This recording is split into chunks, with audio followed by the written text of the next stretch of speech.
Halo Santuy Family, berjumpa lagi dengan aku Anton, masih di channel Diet Santuy, di playlist cara dan tips supaya dietmu bisa konsisten. Kalau kita ngomongin diet untuk menurunkan berat badan atau mengecilkan perut buncit, yang ada di pikiran orang apa? Biasanya mengurangi, dan mengurangi. Mengurangi makanan, mengurangi porsi, mengurangi frekuensi makan, dari 3 kali jadi makan 2 kali sehari, mengurangi cemilan, mengurangi pilihan makanan, jadi cuma boleh makan makanan tertentu. Pokoknya yang dipikirin mengurangi, dan mengurangi. Nah, kalau kamu punya pemikiran demikian, aku mau kamu lihat cerita berikut ini. Oke, kalau udah ngomongin diet, yang dipikirin orang pasti langsung potong porsi, makan sedikit, kurangi jam makan. Pokoknya pikirannya mengurangi, dan mengurangi.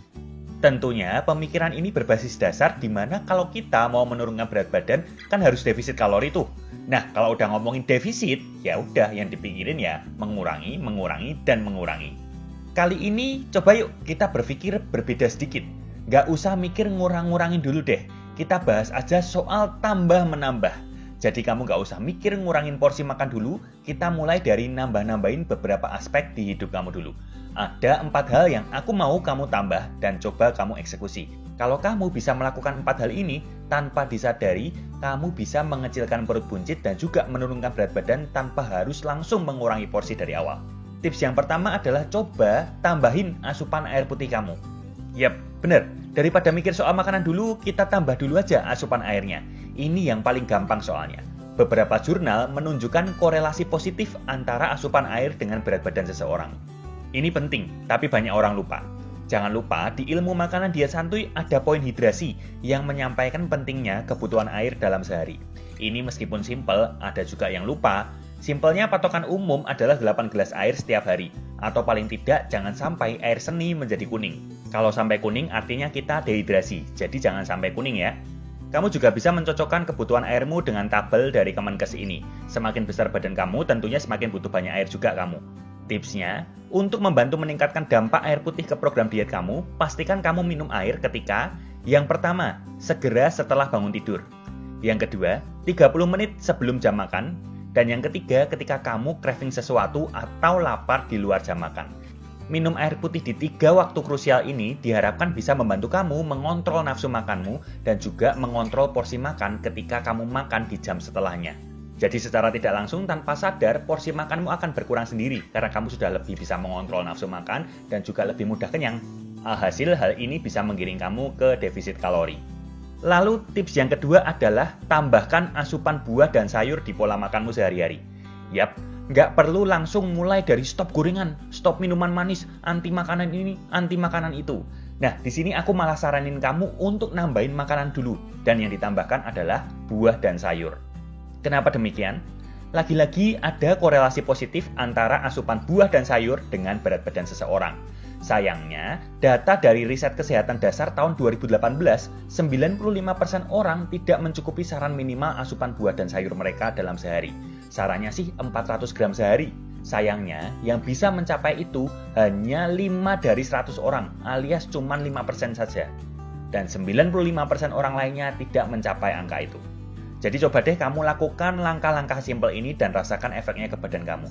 Yang pertama, tiap makan besar, pastikan minimal sepertiga piringnya itu sayur-sayuran. Dan yang kedua, stok buah-buahan di rumah yang mudah disajikan, seperti pisang, apel, pir, jeruk, dan konsumsi sebagai cemilan paling tidak 2 kali sehari. Banyak orang setelah mulai mengkonsumsi buah dan sayur, mindsetnya untuk hidup sehat naik.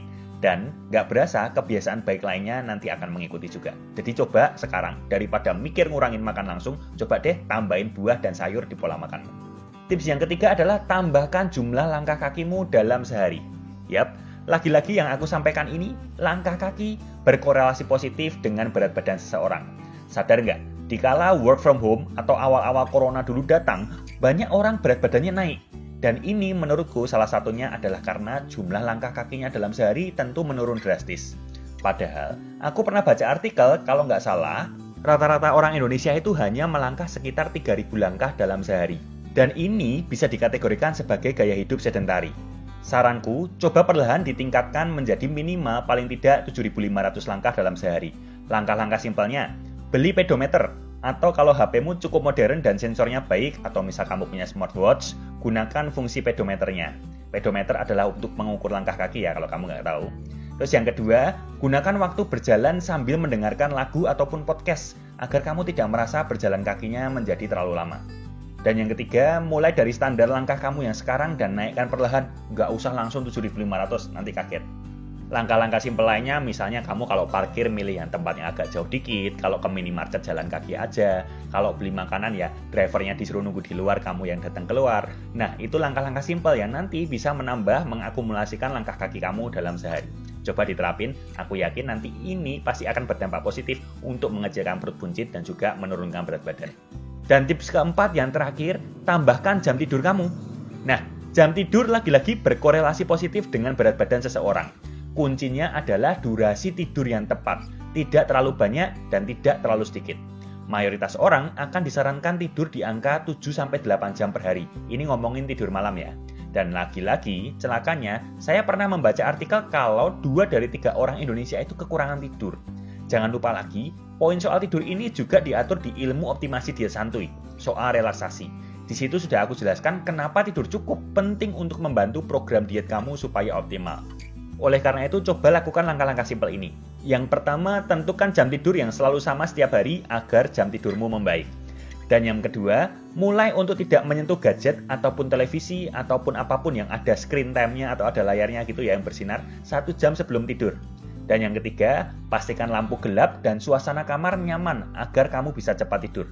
Dan yang terakhir, perbaiki manajemen waktu agar setiap hari kamu bisa tidur tenang tanpa beban stres berlebih. Percaya nggak percaya, kalau tidurmu cukup, nanti nafsu makanmu juga akan membaik. Kamu semakin lebih baik juga dalam memilih makanan. Dan ini sudah aku jelaskan di video soal tidur yang ada di playlist optimasi. Nah, itu tadi 4 tips yang kamu bisa tambahkan ke pola hidup kamu tanpa kamu harus mengurangi makan duluan. Lucu ya, malah saya minta tambah-tambahin dulu daripada mengurang-ngurangi. Anomali kan? Dikala video YouTube yang lain bilang jangan makan ini, jangan makan itu. Nah, di sini aku minta kamu tambah kebiasaan baik ini dulu. Kenapa demikian? Karena mungkin menambah kebiasaan baik akan lebih mudah ketimbang kamu mengurangi kebiasaan buruk. Diminta menambah kebiasaan yang baru mungkin lebih mudah daripada kebiasaan lamamu harus dihilangkan. Nah, kalau sudah terbiasa melakukan yang baik, maka kebiasaan burukmu beberapa saat akan berkurang juga dengan sendirinya.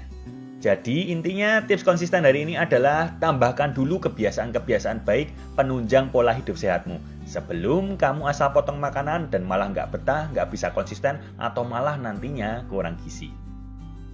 Nah, memang pada kenyataannya banyak orang susah kalau disuruh mengurangi kebiasaan buruknya. Makanya saranku kali ini adalah supaya kamu bisa konsisten, jangan langsung memotong kebiasaan-kebiasaan burukmu. Nggak boleh makan gorengan, nggak boleh minum minuman manis, nggak boleh makan nasi, nggak boleh ini, nggak boleh itu. Wah, susah konsisten pasti kalau kayak gitu. Better kamu coba perlahan terapkan kebiasaan-kebiasaan baru, tambahkan kebiasaan-kebiasaan sehat ke pola hidup kamu daripada mengurangi kebiasaan buruk. Mungkin menambah kebiasaan baik lama-kelamaan akan membuat kamu lebih bertahan di kebiasaan baik tersebut dan lama-kelamaan kebiasaan buruknya bisa akan berkurang. Jadi tips kali ini simple banget, coba tambahkan kebiasaan baik dari waktu ke waktu supaya makin lama behavior, sikap-sikapmu, perilakumu yang baik makin bertambah. Jadi sampai di sini dulu video kali ini, kita akan berjumpa lagi di video selanjutnya dan aku akan bikin playlist baru yang kamu tunggu-tunggu, yakni playlist soal skinny fat. Jadi kalau kamu tertarik, jangan lupa misal belum subscribe, pencet bel notifikasinya, like juga jika video ini berguna dan tinggalkan komentar di bawah kalau kamu ada pertanyaan. See you di video selanjutnya.